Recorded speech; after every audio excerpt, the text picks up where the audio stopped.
Hello and welcome to today's content, which will be on Camillo or Camillo, and yeah, we'll basically get started. Sorry that the video is out a little late. I was definitely very busy today. I had to head into work and pick up something, but yeah, hopefully this information can get to you and see if you want to use them as soon as possible.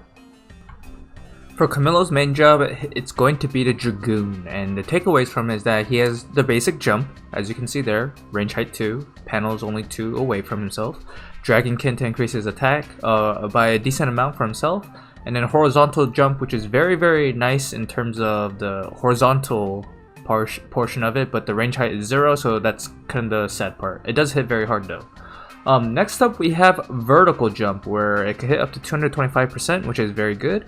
As you can see, the range height is 5, so you can literally hit it at like the bottom of like a mountain or something and then hit the person on top, but it's only 2 tiles away. However, on his EX upgrade, it turns into bedeviling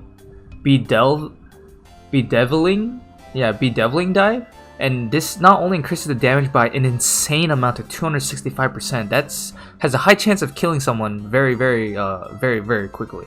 It also has a chance for confusion, and it increases the horizontal tiles by 1. So now it's 3, and it still keeps the range height of 5. So it's definitely going to be very strong ability. Lastly, for his abilities for damage, it's going to be Dragon Dive, where it's going to be your standard AoE for piercing.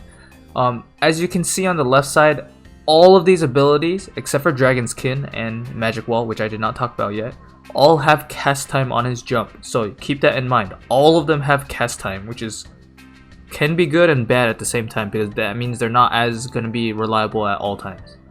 Lastly, for his EX ability, he gets Magic Wall, which is basically a magic barrier that reduces damage by 50% for 3 turns. This is, no, not 3 turns, 3 times, sorry. This is very strong, just in general, because barriers in general are very strong in this game, especially a magic one. So for recommended sub-jobs, his Dragoon sub-job is going to have Dragon's Roar, which is almost never really used in almost all circumstances in general. So it's not real. I'm not gonna really recommend it, but yeah. Dragon Standard, however, is very nice to have because it's basically adding like a Shikuchi to yourself. Why this is possibly good is that if he does use it with his base like movement abilities, he can have up to 4 movement, 5 jump. This is crazy good, especially just in terms of like the mobility value. Just keep in mind though, that means you are kind of foregoing your other 2 attack types that are possible. What I would recommend is choosing one between the 2, which is the Pugilist subjob and or the Sniper subjob. The reason why, Sniper is not only very far range, it also has the barrier break there as well. Very nice to have. Pugilist is not only is a strike damage, but any of his up close fights, he has the strike damage available to him that can all deal like pretty good damage. Spirit Breaker is very good. Wicked Pummel is insanely good on human targets. So yeah, as you can see here from this recommended subjobs, I would highly recommend Pugilist or Sniper. If you do have some type of like cheese or mobility, maybe even live PvP, I can see the Dragoon subjob being useful, but in terms of like 80 to 90% of content, I do believe the Sniper or Pugilist subjobs are just significantly better. So for resistances and passives for Camillo, for damage types, we have 0% slash, -10 to pierce, -10 to strike, 10% to missile, 20% to magic.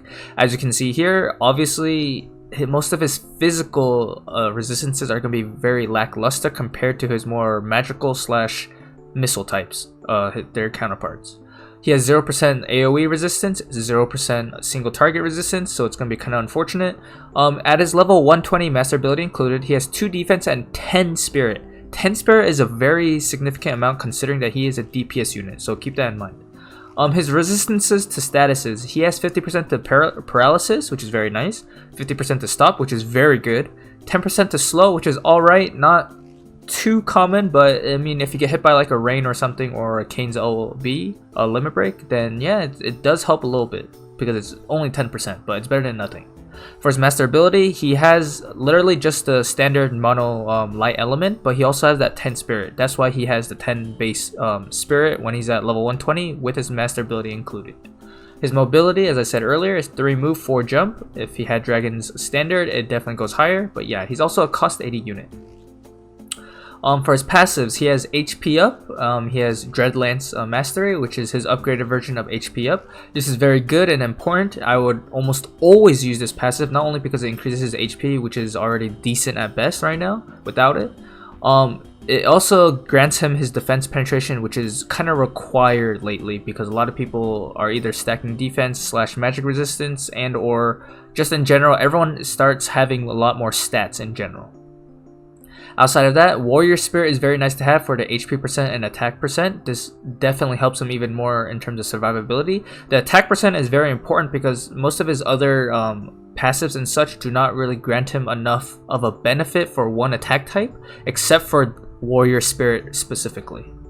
Flurry enhancement is here not because of the flurry counter, but mostly for the accuracy. The reason why is that he does not actually have great like luck stat. It's alright at best, but it's not good. He also doesn't have any 100% hit ability, so having that extra accuracy will it's not going to guarantee you hits, but it's definitely nice to have for consistency. For the niche and flex, jump +1, he already has base 4 jump. You almost never, and I'll say it confidently, you will almost never ever need 5 jump. Like, it's just, that's too crazy of a height in difference. Outside of that, we have long range, which is also niche because this only helps his sniper sub job. If you don't use it, it literally has no usage. That's why I put it in niche and flex. It can be very, very useful if you're banking on his sniper sub job, but that's why it's going to be more niche or flex because you're only picking towards one attack type, and it doesn't give you the same benefits for everything in general compared to like Warrior Spirit. This is also the exact same for Sniper Mastery because Sniper Mastery definitely helps his sniper sub job. However, it doesn't really help him anywhere else except for the luck percent. And that does also increase your accuracy, so it could be arguably better than flurry enhancement, but keep in mind he already does not have great luck stats, so having flat accuracy can be more useful in this position, just in general. But yeah, and the missile attack, as I said, for niche, it's only going to help him specifically for the sniper sub job, but I just hope you understand that. For reaction abilities, I would highly recommend Dragon's Blade because not only does it can counter in a decent range of like 3 tiles away from himself and absorb the HP. If he doesn't get killed, this is kind of like a how do I say it? It's like a budget Aeon Bond if they are in range. If it procs, you literally just heal off damage from them. Counter Smoke is very nice to have against units that either don't have good accuracy or are very reliant on like not evasive units. Can be useful. I don't really see too much of a usage for it. Flurry counter is gonna be a single target away only, unfortunately, and without the upgraded version from Flurry enhancement, it's kind of so-so in the end. It does have very good proc rate, especially with the upgrade, but yeah, in the end I would choose Dragon's Blade almost in all other situations. For Camillo's rating out of 5, right now I do believe if you EX'd him, and especially on this Guild War map and Arena map, I would give him a 4 out of 5. The reason why is that he's extremely versatile in his attack types. Like, you can't really predict what he's going to be bringing because it's either going to be Pierce and Strike or Pierce and Missile. It's going to be very, very hard to mitigate against both without just going with like a defensive option, just stack defense. But he does have defense penetration, so that's why I would say he's very, very versatile in what he can provide to his team in terms of damage potential and variety. His stats overall, he has decent HP, decent attack, decent agility. He has a base of 2 defense and 10 spirit. As you can see here, overall his stats are all kind of mediocre. However, his 10 spirit is very, very nice to have, especially in terms of magic matchups. He's also capable of dealing very good damage / decent damage in terms of single target and AoE abilities. His AoE will need a little bit of help in terms of like the Pugilist subjob for like Wicked Pummel, but he does have Dragon Dive in that comparison. His main job focuses on like hard-hitting jumps, and it could apply a confusion status element with his hardest hitting jumps, as well as he has a magic barrier. The key point to his kit is going to be his magic barrier against like most matchups. He has access to 3 subjobs, as I said. Only one of them is kind of questionable, which is his Dragoon subjob, as I said, but it's still viable. It's because of Dragon Standard. Maybe you just need that initiative, the first hit, and because it's a jump, he doesn't really take damage in return if he's still in the air. He has no 100% hit ability, so that means evasion is still good against Camillo, unfortunately. His resistances overall is actually very weak in like just against the physical matchups.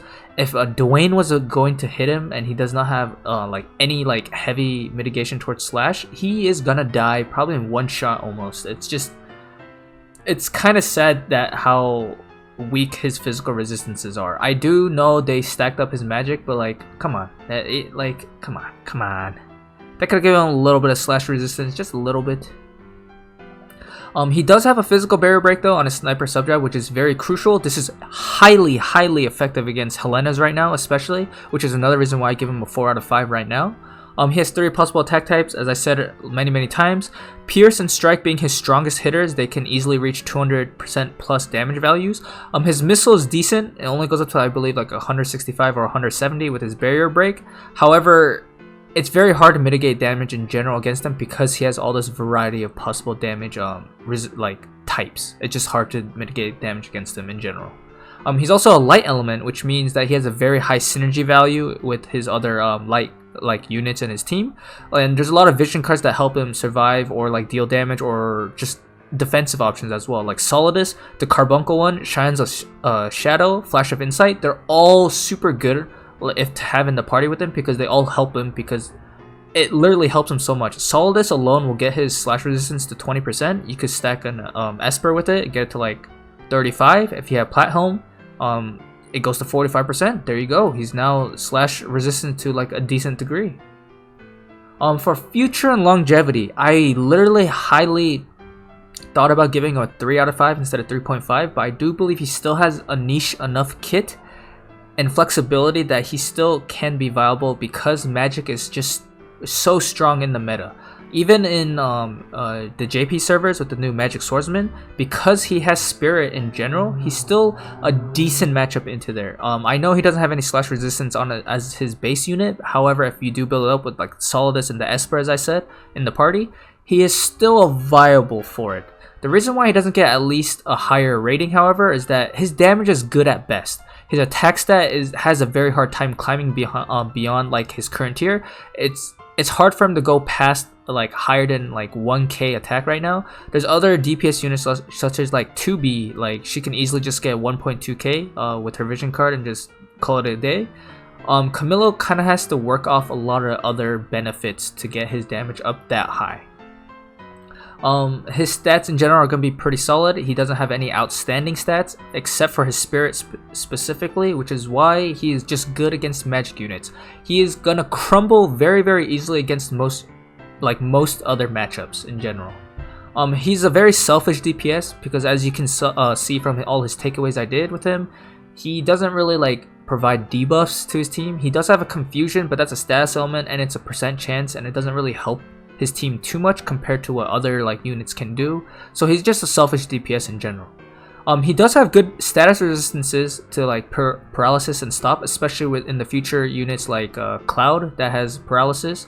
Stop is still always good because stop, no one wants to be stopped. It's really annoying to just, unfortunately, stop is almost like disable pretty much. It's almost the exact same thing in that you are unable to really play the game with your unit for at least 3 turns minimum in a turn order. His hardest hitting Pierce moves are going to be jumps, as I said earlier. However, all his jumps have cast time, and he has no cast time reductions in his entire kit. This is very sad considering that like even Victora has like cast time reduction in her kit. Like they didn't give anything to Camillo for that. I'm kind of disappointed, but yeah, basically having no cast time means his attacks are not going to be all reliable, and even like if he does get his ability off, he might even get it off a little too late or like 1 turn late, and then there's nothing he can do. He also has no 100% hit ability, so that means he's always going to be weak to evasion units like 2B and Tifa in the future. He is, however, very effective against all magic based units in general due to his good Spirit, and he has a base of 20% magic resistance. However, you have to watch out for certain Spirit penetration units and other attack types for magic related, such as like the strike magic attack from like Luel is going to be very strong against them, or like magic swordsman and general spellblade, rune knights, they will be very good against them without proper mitigation, even if he does have Spirit, because they have Spirit penetration. He's very innately weak to most physical matchups due to his low defense and poor resistances, so it's going to be he's gonna be better as a unit going only against magic. If you were to put him against King Mont, like even if the King Mont is tank, I do believe Camillo would actually have a hard time surviving against him just because of his stats in general, because he just doesn't have any good physical like resistances. He doesn't have a good physical damage matchup. It's just not there. His sniper sub-job does not have Dispel Spread, which is very disappointing. I do believe Dispel Spread is one of the best things in the game, because if they have like hate such as like Warrior Light, you can immediately just remove it, but unfortunately he doesn't. However, he does have the Barrier Break, which is very vital and important, especially in the matchup against who is it? Black Robed Helena. He has a very good matchup against her because of this. Also because he has his own magic barrier. His damage type is spread out, so it's always allows him to deal consistent damage. He might not be like one-hit KOing like units, however he will always be dealing good damage because of his attack type potentials of between Pierce plus and or Missile and Strike.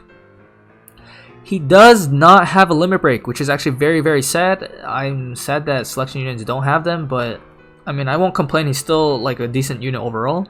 He doesn't have any he doesn't have any debuffs on his main job, and he only has confusion for his main job. So yeah, overall I'd have to give Camillo a 3.5 out of 5 in the future. Like I kind of wish he had more potential, but his flexibility is not there, especially in the physical matchup.